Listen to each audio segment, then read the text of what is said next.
and KYJC Commerce. Online at kdkr.org. Portions of KDKR programming do not necessarily reflect the views of this station, its management, or staff. Prudent Money with Bob Brooks is sponsored by the Prudent Money Foundation on 91.3. Well, will used car prices ever really come back down? Today we're going to take a look. Stay tuned for the special Car Corner edition of Prudent Money.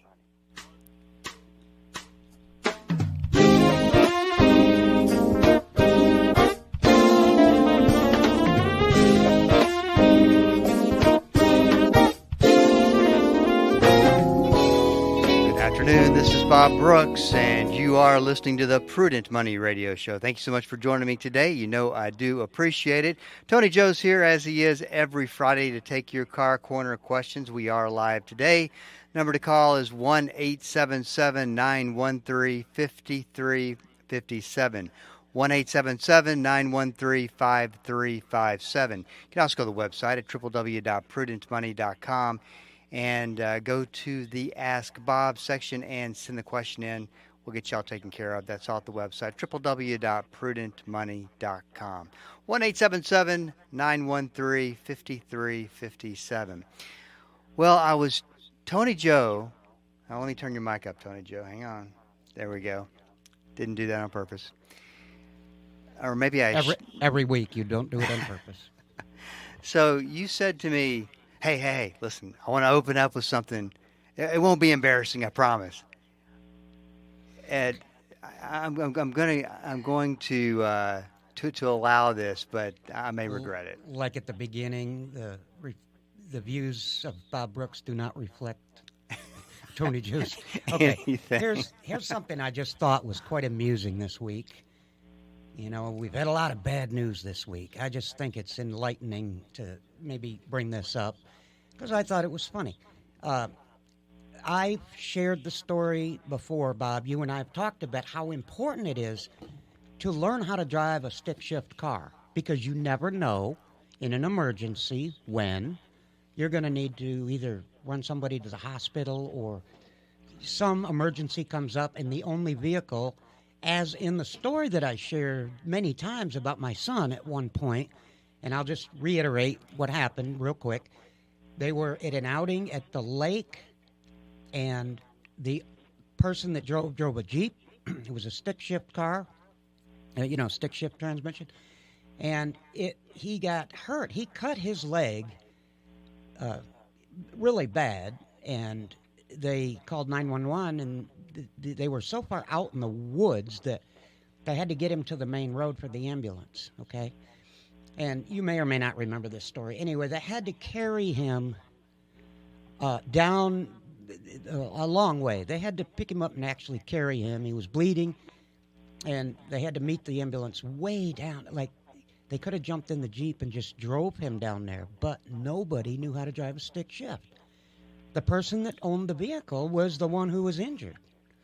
So I've always pointed out that it's interesting that, you should always know how to drive a stick shift until now. Now I'm thinking maybe I was giving bad advice because I'm not sure, but I think it was Chicago this past week.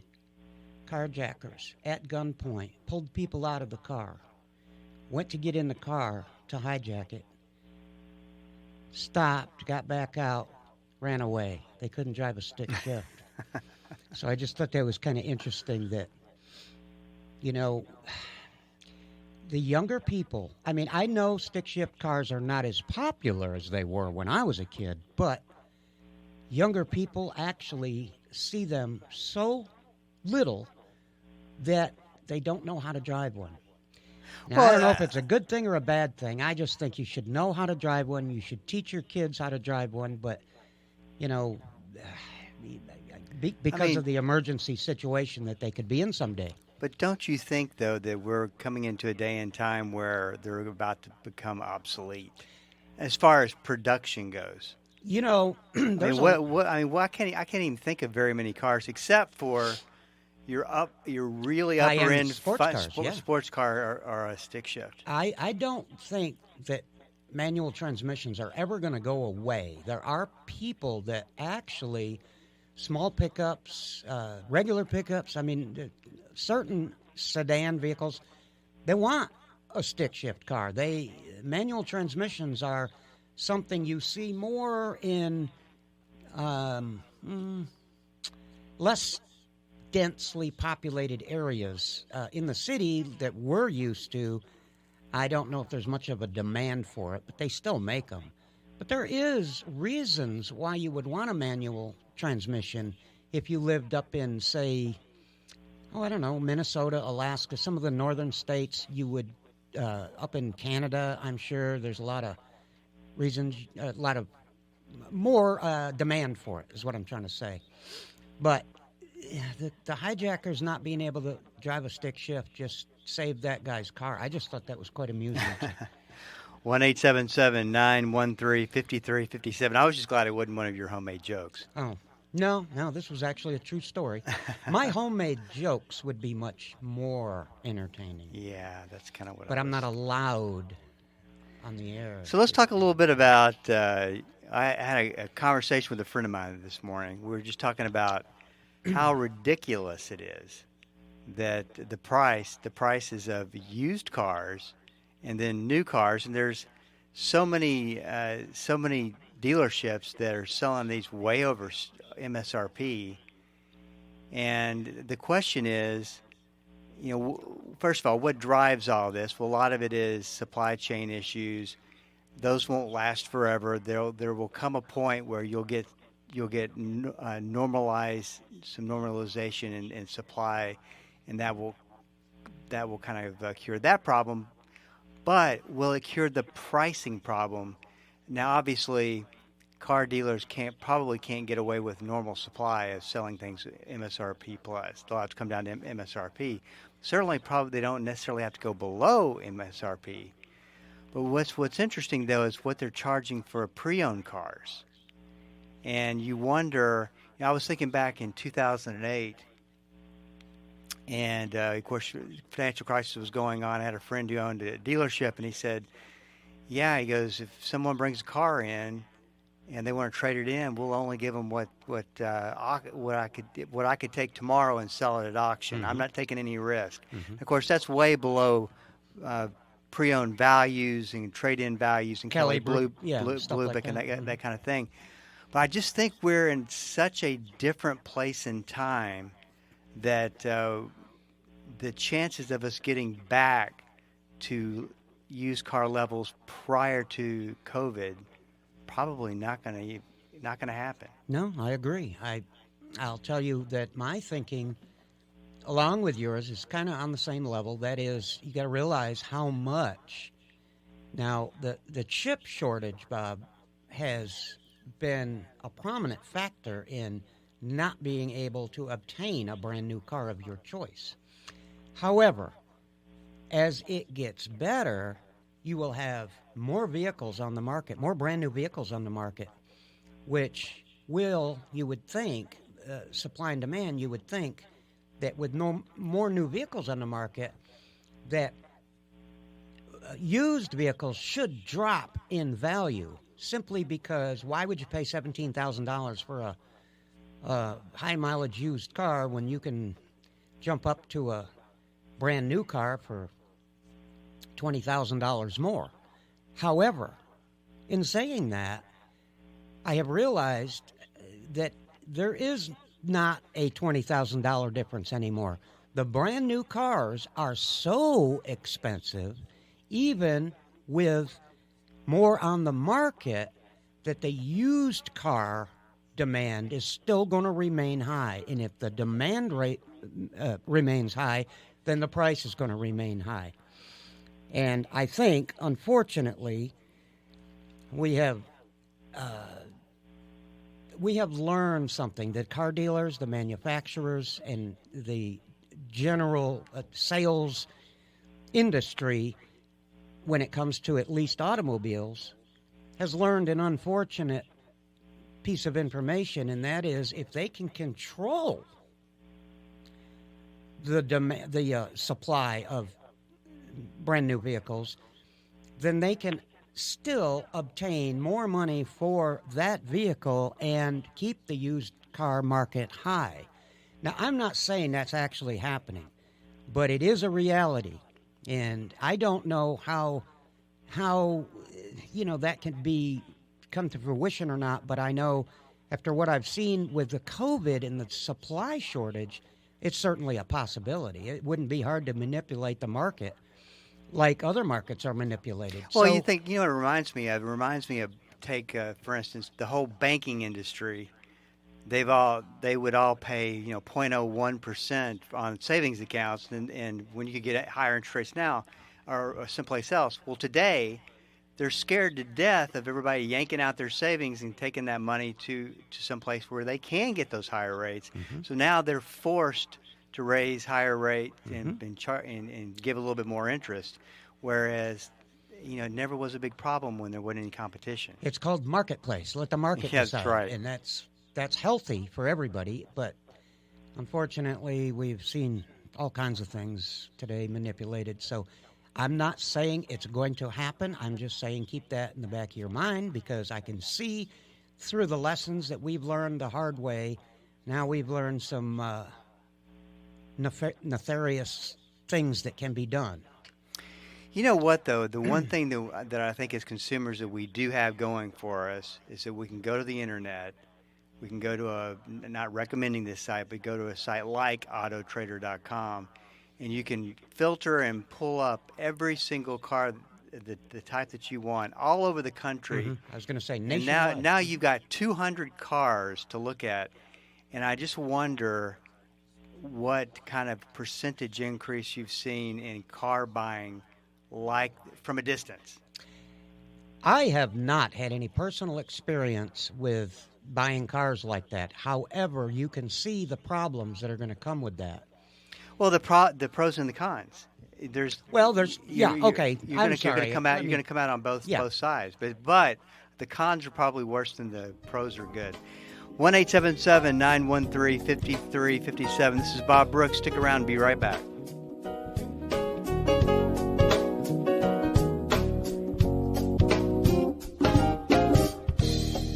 The Word for Today is excited to announce the new official online home for the ministry of Pastor Chuck Smith and Kay Smith, PastorChuck.org. At PastorChuck.org, you'll have instant access to thousands of hours of verse-by-verse teaching by Pastor Chuck Smith from Genesis through Revelation, and full access to special messages on subjects such as prophecy and much, much more. Also at PastorChuck.org, a full library of great teachings by Kay Smith, and a section where you can read some of Pastor Chuck's books online, all free of charge. So visit the new official online home of the Word for Today and the ministry of Pastor Chuck and Kay Smith, PastorChuck.org. In 1 Corinthians, Paul reminds us to run the race of life to win the prize. Join me, Dr. Erwin Lutzer, for Running to Win. Be strengthened to finish your race with confidence. Weekday mornings at 8 o'clock here on KDKR. This is Rob Randall, your host and teacher of the Invisible War radio program. The Invisible War is the study of God's Word on how to walk in Christ's victory in the spiritual battles we face against the powers of darkness. Join me every Sunday morning at 9 right here on KDKR and KYJC in Commerce, your station for life. Welcome back. This is Bob Brooks, and you are listening to this special Car Corner edition of Prudent Money. 1-877-913-5357. I do have a line open if you'd like to talk to Tony Joe. So you and I were talking a little bit about this before the break, obviously. We were talking about what would it look like if you bought a car from a distance. And, you think about it, you got most of the important data sitting there that you can filter out most cars and what down to a certain price range, down to certain mileage. And then you can really see, okay, this is what the market says this car, low range to high range. Of course, you probably don't ever really see the true low range because those cars get snapped up, or they don't. Obviously nobody's reporting this. I mean, to where we can see it anyway. So let's talk a little bit about the first place that you look as something that will definitely weed them out, and that's Carfax. And most websites that sell cars have Carfax. What are you looking for in a Carfax? Well, you want to look for the usual fender bender damage, or was it totaled? That kind of thing. You want to know what damage was done, how much it costs to be repaired gives you an idea of how bad the damage was on the vehicle. But in today's times, the larger amount, what you might think as a large amount of money, could have been a 5-mile-an-hour impact with the prices of everything. So you really need somebody to help you interpret the data on that Carfax. Let me point out, though, something that our listeners need to be aware of. If you're going to go that route, try to remember that a flooded car that was completely totaled, and by totaled, I don't mean smashed. I mean the value of the vehicle, the repairs exceed 70% of the value of the vehicle, then it's considered a total, which means most insurance companies aren't going to repair it. They're going to just pay the claim off and junk it.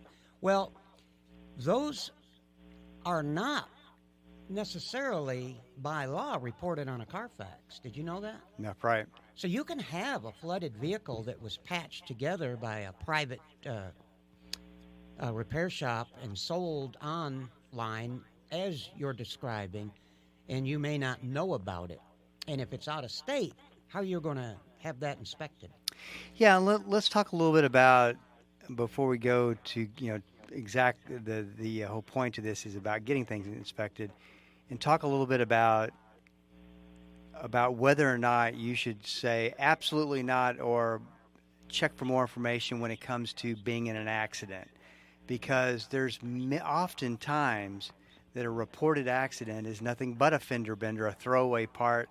You put the part back on. As long as it's painted well, there's not any internal damage, then it was really kind of a non-event. Mm-hmm. But that dealer said, hey, there's a wreck on this Carfax. Tell me what happened. But they don't care what happened. There's a wreck on that Carfax. They're going to give you less. Mm-hmm. And I think that as a consumer, you kind of expect that. Yeah, of course. But there's two sides to that story, Bob. You can also have, let me think. You can have an impact that's more severe than most people cosmetically will see if a new bumper cover and a new fender is put on there.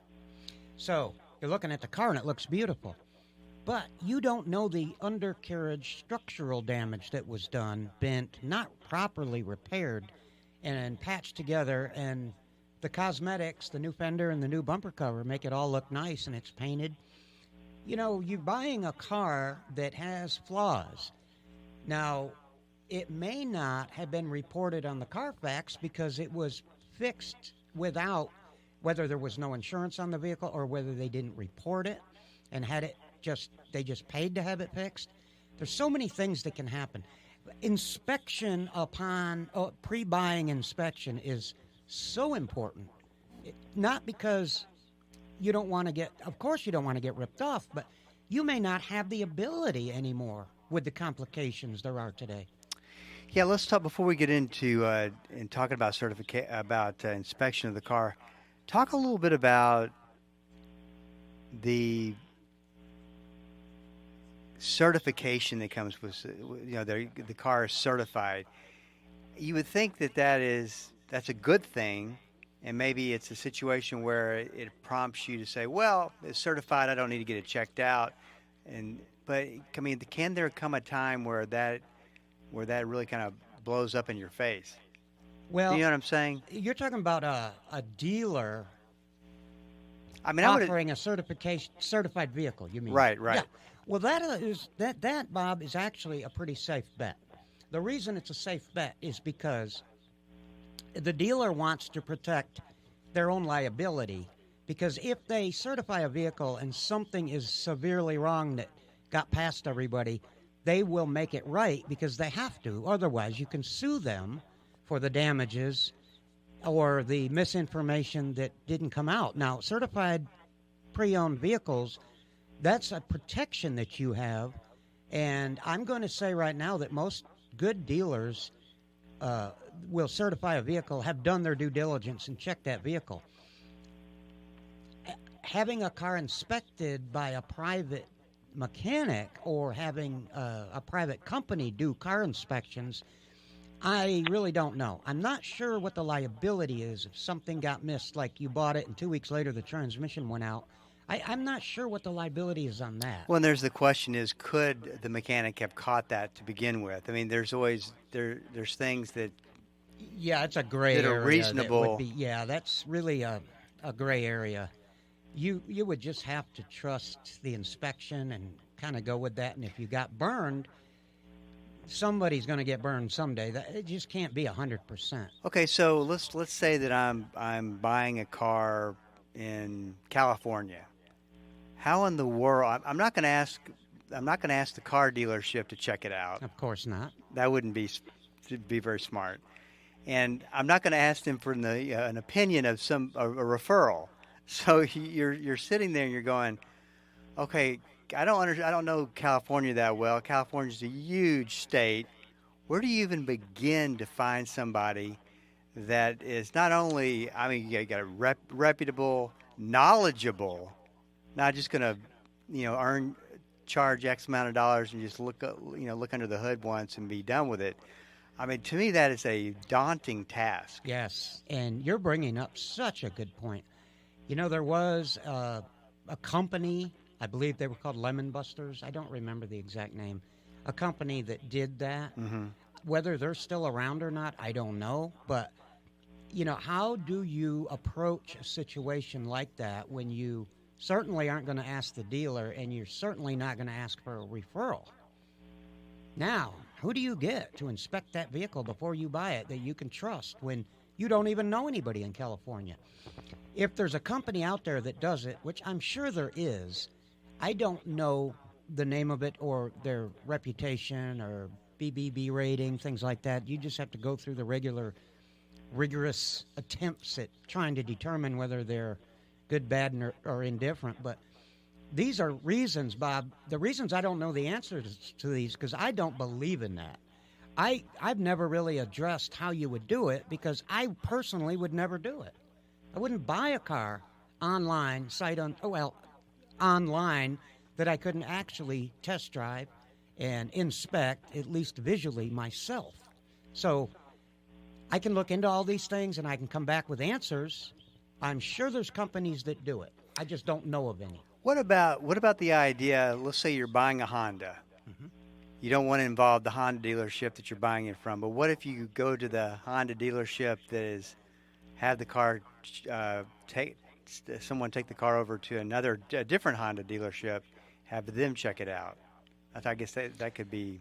Well, here we go with the pros and cons again, Bob. You've got to realize that the Honda dealership repairs now because of the financial support they offer to the dealership because of the sales department that's down. Repairs are, let me just use the word, sometimes can be embellished. Things that need to be done, but some things that don't need to be done can end up on that list. Now, I'm not putting down dealers, Honda, don't get me wrong. I'm just saying what I see in real life is a lot of embellishment, and it's due to trying to upsell the customer. So when you go to another dealer to have it inspected, are you going to get an estimate, a much higher estimate than really needs to be? That's the pros and the cons of working something like this when you can't be there to actually see the vehicle. I understand what you're asking me, and it's a good point.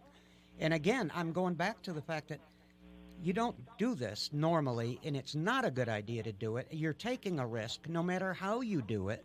Until you get the car and get in it and drive it, you're really not going to know, and that's an awful lot of money to spend on a risk. I don't know if you have any idea of this, but it just dawned on me, because this is a totally different conversation than we would have had 4 years ago, in the cost of shipping.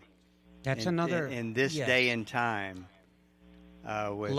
okay, like anything else, I happen to have a brother who does exactly that. Mm-hmm. Now, let me tell you, with the cost of fuel going up and inflation and everything else that goes along with it, I will tell you one thing.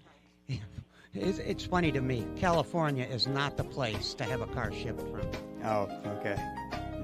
Hey, this is Bob Brooks. If you got a question for me, please go to the website at prudentmoney.com and send it in, because we are all out of time. Till we do meet again next time, keep the faith and have a great rest of the day.